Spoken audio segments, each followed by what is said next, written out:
Welcome to the Real News Network. I'm Paul Jay in Washington. American calls and Israeli calls for tougher sanctions against Iran at the United Nations are being backed up by a report by the International Atomic Energy Agency, which some people say more or less concludes that there is an active weapons program, nuclear weapons program in Iran.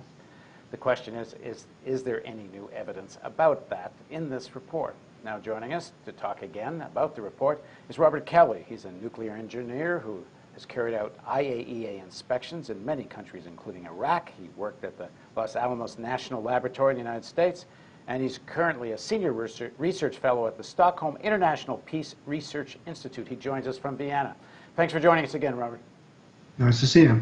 So when I listen to you and other critics of this report, it's hard not to come to the conclusion that the IAEA set out to prove that there was some kind of weapons program, at least to suggest it strongly, if not come right out and say it, and then they kind of fit the facts to that conclusion. Am I being too harsh here?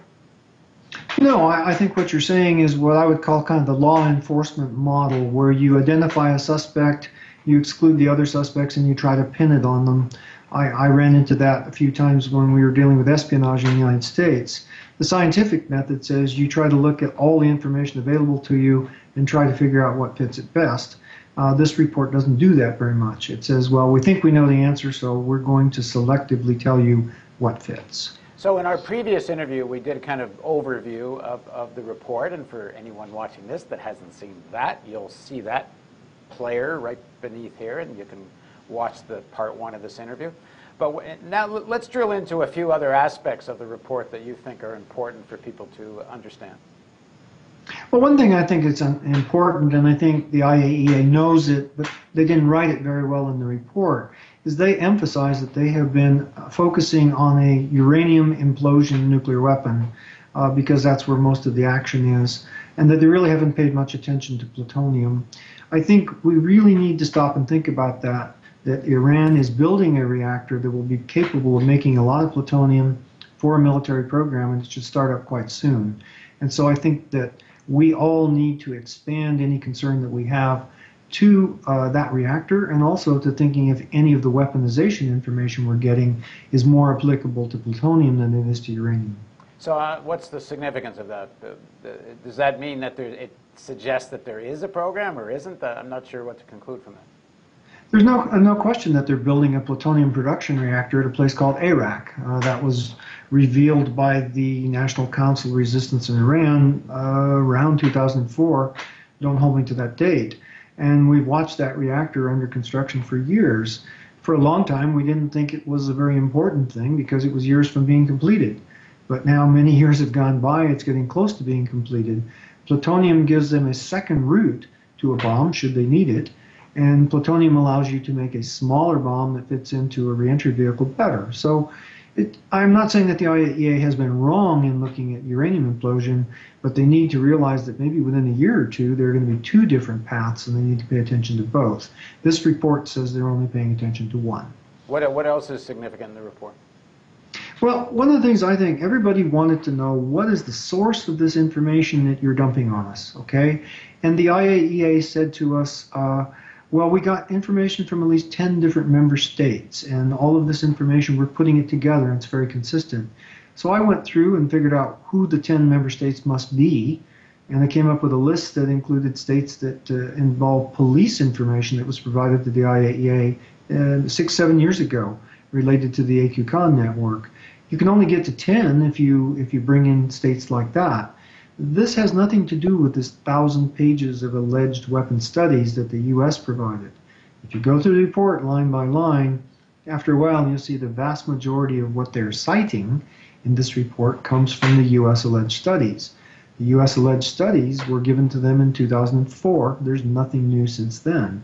So I think there again we've got kind of an effort to pad the results and to say, well, we want you to believe it came from a lot of different sources, when in fact, if you do the homework yourself, you see it didn't. Yeah, there are references at other places, I think, to 2 states about some of the specific information. I guess everyone's assuming that's the United States and Israel. Well, I can only assume what I can assume. I have looked at Most of the information that's come out on this topic, a large part of it is from leaks. And what you see is that most of the information they're citing comes from the sources that people didn't trust. And those sources ended around 2004, so it matches the National Intelligence Estimate. Now, you've done some work on what's happening in Burma and the fact that there is some evidence that there's an active nuclear weapons program in Burma, but nobody seems very interested in it. Well, it's a strange situation that in Burma you have a defector who came out, much as apparently we have in Iran. The defector came out, he brought photographs and all kinds of information with him. He shows his face on television, he writes reports, he's made himself available for interviews, and people say, well, he's not trustworthy. In the case of Iran, we have defector information that's come out on the so-called laptop.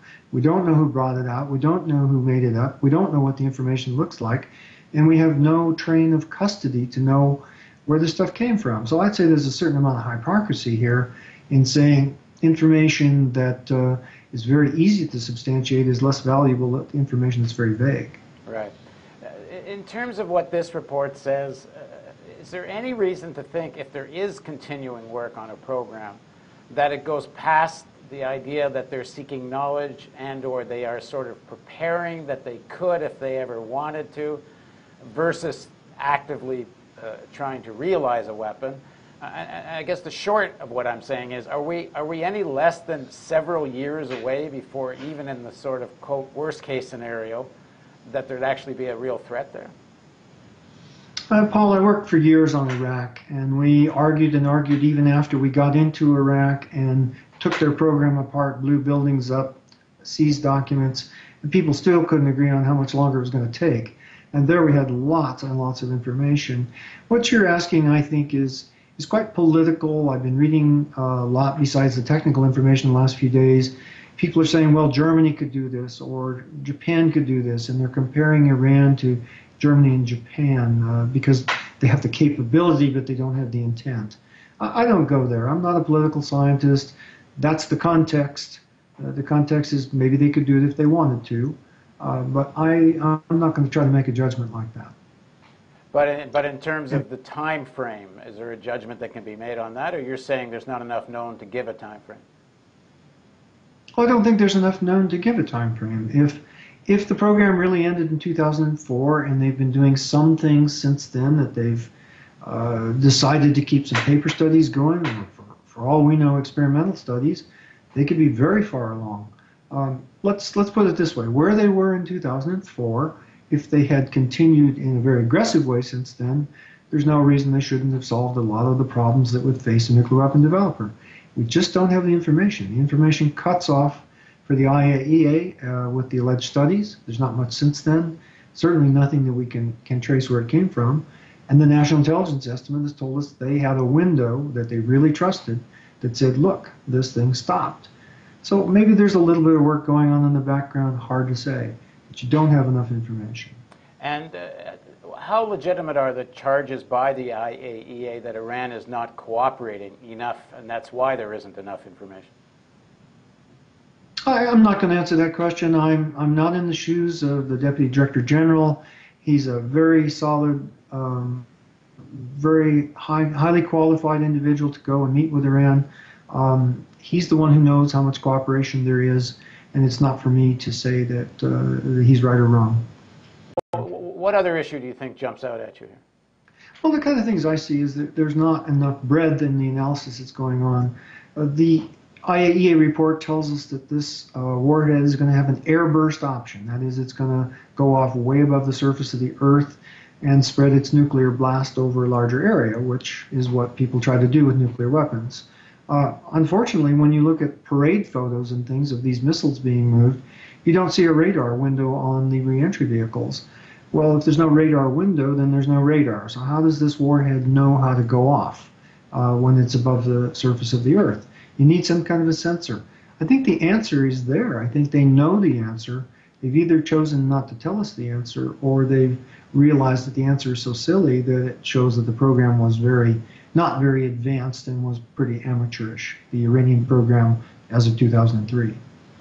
And that's the answer that's there, you're saying, that it's clear that they weren't so advanced. Well, I'm saying that the information that's been presented in the board report is they say this is going to be an airburst, but actually, if you look at the data, you say, I don't think they can do an airburst with the system that we see marching in parades. So why is the IAEA telling us that? Why aren't they being more critical? Why aren't they analyzing the data and saying, aha, they actually didn't know what they were doing. So this is an incredible piece of the alleged studies. Okay, thanks very much for joining us, Robert. Okay, it was good. Thank you for joining us on the Real News Network.